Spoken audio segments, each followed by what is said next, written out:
Youhou! C'est samedi! On a eu une fête hier, alors il y a plein de ballons chez moi. Bon samedi matin, j'espère que vous allez bien. J'espère que vous avez passé une belle semaine. Alors, je me présente, je suis Stéphanie Milot, conférencière et auteure. Pour celles qui me connaissent, vous savez que ma mission est de vous aider à améliorer votre vie à tous les niveaux, autant au niveau personnel que professionnel. Et dans le cadre de la chronique d'aujourd'hui, j'ai décidé de vous parler d'un livre qui a littéralement transformé ma vie.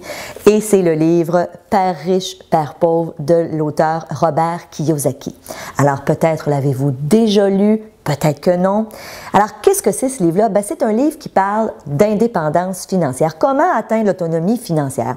Et soyons honnêtes, je pense qu'on veut toutes avoir une certaine liberté financière. On aspire toutes à bien gagner notre vie, à avoir cette sécurité-là aussi de dire « j'ai pas à m'inquiéter parce que j'ai des comptes à payer ou je sais que les choses vont se payer ». Donc, veux pas souvent quand je pose la question aux gens « est-ce que tu aimerais ça avoir plus d'argent ?» La plupart des gens vont dire oui. Même si c'est pas notre but premier dans la vie, même si c'est pas notre valeur la première, je pense que l'argent est quand même quelque chose d'important qui rend la vie plus confortable.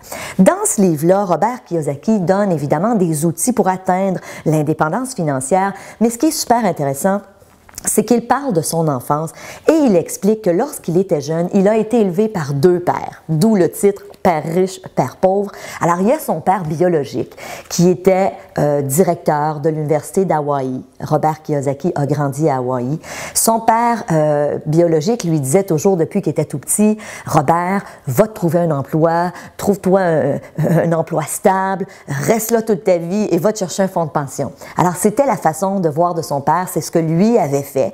Il gagnait quand même bien sa vie comme directeur d'une université, mais veut pas, Robert Kiyosaki a grandi avec cette philosophie-là jusqu'au jour où il a rencontré un ami qui, lui, avait un père qui était un entrepreneur, qui était un homme très prospère, qui avait de nombreuses entreprises et qui était indépendant financièrement depuis longtemps et qui leur a enseigné à son fils et à Robert Kiyosaki une autre façon de voir la vie, une autre façon de voir l'autonomie financière. Alors, ce qu'il explique dans ce livre-là, c'est qu'il y a 4 façons de gagner notre vie. Évidemment, vous l'aurez compris, une des premières façons qui est très populaire, très répandue, dans laquelle j'ai été pendant des années, c'est le profil employé. Alors, contre des heures, je suis rémunérée. Donc, quand j'enseignais, par exemple, pour une commission scolaire, je le faisais à titre d'employé, ce qui était extraordinaire en passant. Ceci étant dit, ça, c'est une façon. Une autre façon de gagner sa vie, c'est de devenir travailleur autonome. Et je sais qu'il y a beaucoup de gens qui nous écoutent aujourd'hui qui se disent « Moi, j'aimerais ça, partir à mon compte. J'aimerais ça, avoir ma petite entreprise. » Donc, un travailleur autonome, c'est quelqu'un. Et pendant des années, moi, j'ai été travailleur autonome. J'ai eu une clinique de psychothérapie. Je rencontrais des clients et évidemment, j'étais à mon compte. Mais c'est ça, j'avais des clients en individuel. Ceci étant dit, comme travailleur autonome, le jour où tu tombes malade, le jour où tu prends des vacances, ben, il n'y a personne pour te remplacer, ce qui fait que l'argent arrête de rentrer. Mais c'est quand même une option qui est très répandue aussi. Ensuite, Robert Kiyosaki nous parle d'une autre façon de faire de l'argent et c'est le P.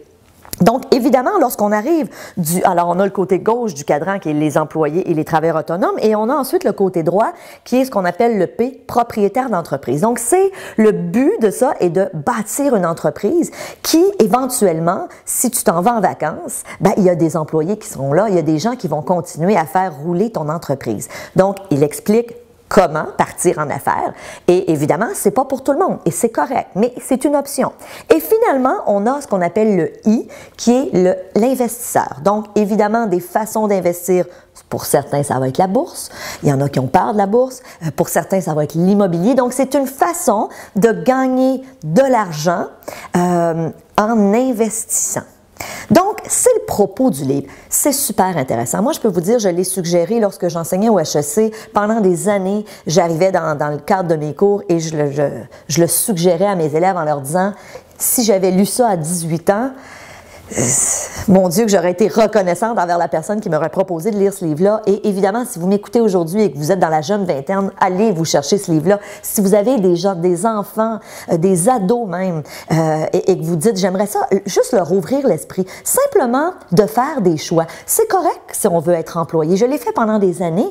Par contre, on peut aussi décider de dire, ben non, moi, j'aimerais ça fonder mon entreprise ou j'aimerais ça devenir un investisseur. Et ce livre-là est justement une façon, de s'ouvrir l'esprit, mais aussi d'aller chercher une multitude d'outils. Derrière le livre, Robert Kiyosaki dit, d'une part, ce livre-là a été écrit pour tous ceux qui sont prêts à abandonner leur sécurité d'emploi pour s'aventurer dans le monde de la liberté financière, donc pour potentiellement partir en affaires ou encore devenir un investisseur.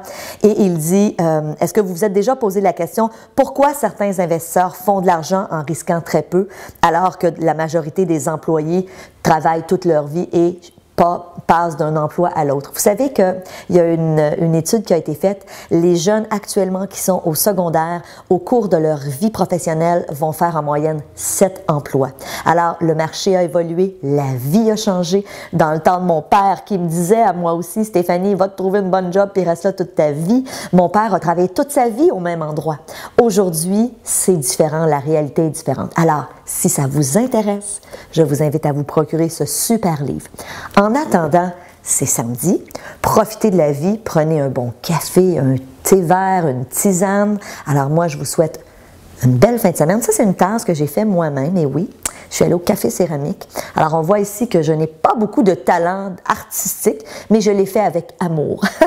Alors, bonne fin de semaine et on se revoit mercredi.